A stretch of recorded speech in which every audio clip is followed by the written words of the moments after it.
Today we're going to make some beautiful sunflowers inspired by Vincent van Gogh. We're going to be using tempera paint and oil pastels. These are some of Van Gogh's sunflower paintings. One thing you notice is that they're all set up the same, even though they're different flowers on different days, I'm sure. They all have the table, the line where the table is. They all have the same vase, and they all have a bunch of sunflowers. If you look closely, he has painted a line, and in each one, his outline is a different color. And so you guys also can choose what color. Another thing I notice about his flowers are that you can see some big circles. You can see the full parts, and the other parts are behind those. And some are turned, like here's one that's behind a big one. This one has got a couple of big ones in the front, and then some big ones that are behind. That's called overlapping, when something is front and other things are behind.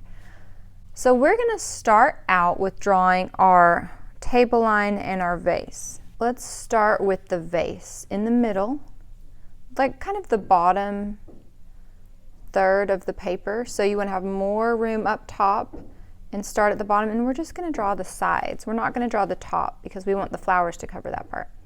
So I'm going to start here and go. You can do whatever kind of vase you want. I'm going to do mine like his. I have a line going out and down, and then a slightly curved line across, and then I'm going to come up here and go out and down.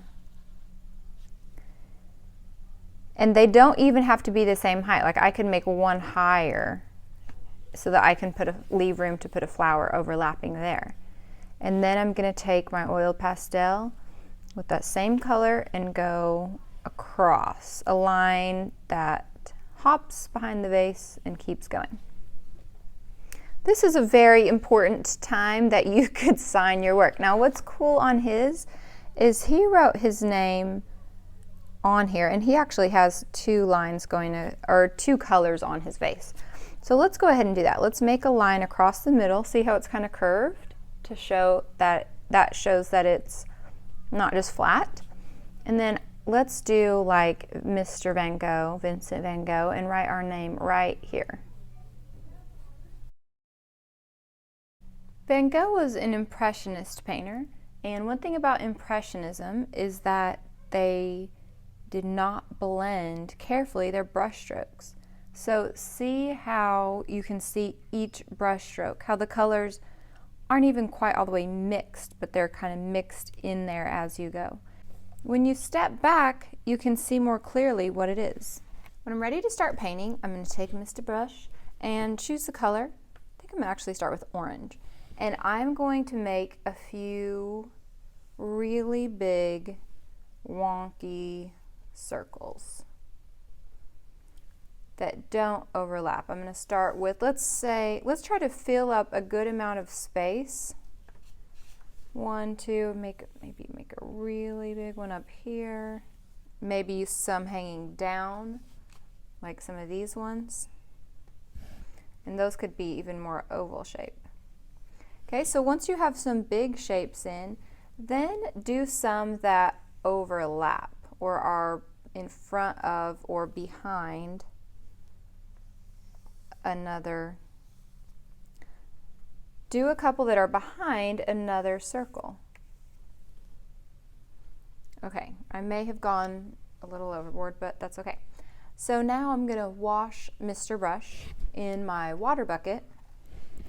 La-di-da-di-da. Give Mr. Brush a nice relaxing bath and just pull him out and check to make sure that all the paint is off of his brush. Once you're done with that, I want you to take him, and obviously you won't have to hold up your thing. You'll leave it in the middle of the table. Take Mr. Brush and twist him and dab him off on this paper towel in your water bucket to get the brush nice and dry. This painting, most of the centers are green. There's a cool red one. Look, this one has 4 or 5 different centers, and some of them are green. Same here. Some are the same, some are different. I would pick one main color that you want to be for a lot of them, and then do some surprises, do some fun ones that are totally wacky.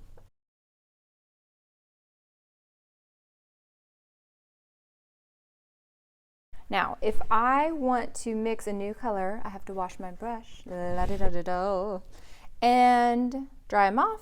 And now I'm going to actually get a little yellow and mix that right here on my paper. And see how that brightens up my green? The reason why we have to wash our brush so much is because we are sharing this with everybody at our table and the other classes who might be painting something different. So go ahead and wash your brush between each one to keep things looking nice, and maybe you will earn a bead, guys. Now I'm going to pick a couple to do differently.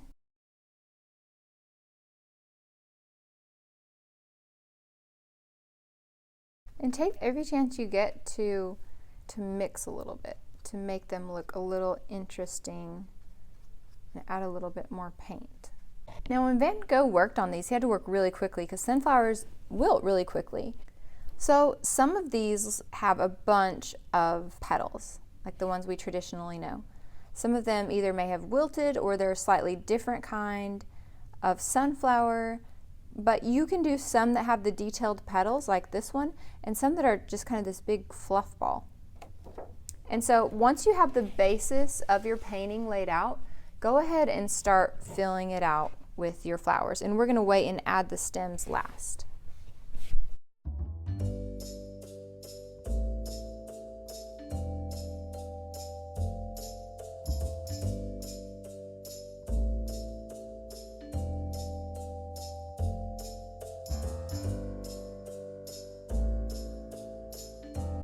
Okay, it is time to do the stems. Could do it a little earlier so you don't put so many leaves over them, or flowers, I don't know.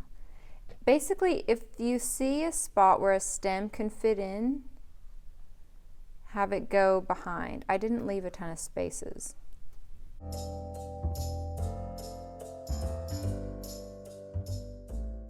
Notice on this vase, in this vase right here, how Van Gogh has put a white-ish little triangle there, and on the side here he's showing where the sunlight hits.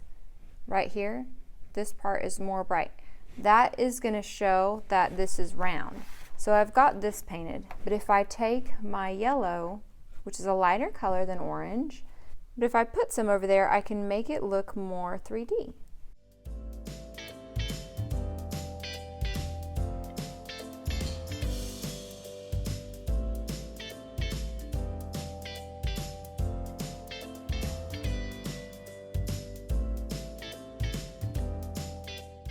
Now that our paintings are dry, we are going to take some oil pastels. We have yellow, brown, and orange, and you can use this chance to add some little details onto your petals, and if you want to do any like finer details on the inside of your flowers, and add a little more texture. Visual texture is just making something look like it has a feeling, or not feelings, but looks like it feels like something, I guess. Now you're going to choose another piece of construction paper to use as your background, and you're going to take the front, flip it over, and whoops, you just need a small bead of glue around the outside edge. You don't need any in the middle. See how thin that is? And then we're going to flip it over, kind of line it up, and then when you get it lined up, press around the outside edge. Try not to rub too hard, I guess. See how my oil pastel is rubbing? And then we'll press them with some books and help them get nice and flat. Another thing you guys can do is flip them upside down and rub them that way. Then your oil pastel won't rub everywhere.